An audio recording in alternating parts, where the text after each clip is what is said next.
Bismillahirrahmanirrahim. Assalamualaikum warahmatullahi wabarakatuh. Di video kali ini kita akan belajar di tema 4 globalisasi, subtema 3 globalisasi dan cinta tanah air. Kemudian untuk muatan pelajarannya IPS kelas 6. Kita lanjut ke materi kerjasama negara-negara ASEAN. Kerjasama negara ASEAN dalam bidang ilmu pengetahuan dan teknologi. Tujuan kerjasama ASEAN dalam bidang ilmu pengetahuan dan teknologi untuk meningkatkan sumber daya manusia yang memiliki kualitas dan daya saing dunia. Kemudian berikut ini ada contoh kerjasama negara anggota ASEAN dalam bidang ilmu pengetahuan dan teknologi. Yang pertama, deklarasi penguatan kerjasama pendidikan yang dilakukan pada KTT ASEAN ke-15 pada tahun 2009. Kemudian yang kedua, kerjasama yang bertujuan untuk meningkatkan jumlah tenaga ahli ASEAN. Yang ketiga, pertukaran pelajar antar negara ASEAN dalam program studi mobility serta ASEAN University Network. Selanjutnya, ada ASEAN COS. ASEAN COS atau singkatan dari ASEAN Committee on Science and Technology merupakan salah satu bentuk kerjasama ASEAN di bidang sains dan teknologi atau IPTEK. Kemudian dikembangkan menjadi ASEAN COSTI atau ASEAN Committee on Science, Technology, and Innovation. Kemudian tujuan ASEAN COS.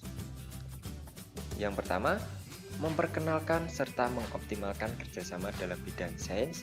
Yang kedua, menghasilkan serta mengembangkan tenaga ahli dan tenaga kerja dalam bidang sains serta teknologi di kawasan ASEAN. Yang ketiga, memberikan fasilitas serta meningkatkan transfer perkembangan sains dan teknologi antar negara anggota ASEAN serta dari negara maju ke negara ASEAN. Yang keempat, mendukung serta memberikan bantuan dalam penerapan hasil penelitian dan penggunaan sumber daya alam yang lebih efektif di kawasan ASEAN. Yang kelima, mendukung penerapan program ASEAN.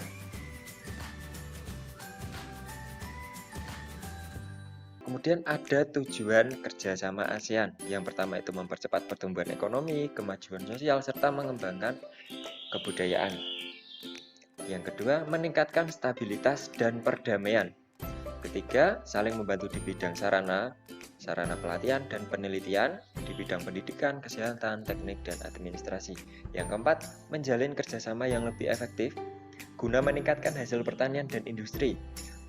Kemudian ada perluasan perdagangan, perbaikan sarana dan prasarana, transportasi dan komunikasi, serta peningkatan taraf hidup rakyat dari negara-negara anggota ASEAN.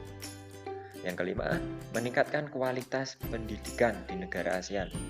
Yang keenam, mempertahankan kerjasama yang erat dengan organisasi-organisasi internasional maupun regional lainnya.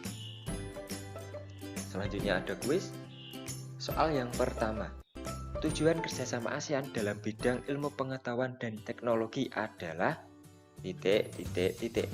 Kemudian ada tujuan ASEAN COS adalah yang nomor 3, ASEAN COS singkatan dari nomor 4, contoh kerjasama negara anggota ASEAN dalam bidang ilmu pengetahuan dan teknologi adalah titik. Kemudian manfaat kerjasama ASEAN. Yang pertama, menumbuhkan rasa saling memiliki dan toleransi. 2, semakin dikenalnya budaya Indonesia oleh negara ASEAN lainnya.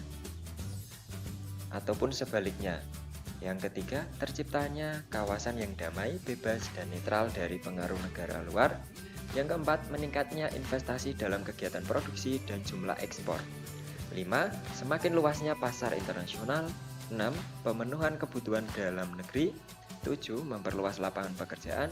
8, meratanya perkembangan penguasaan ilmu pengetahuan dan teknologi di ASEAN.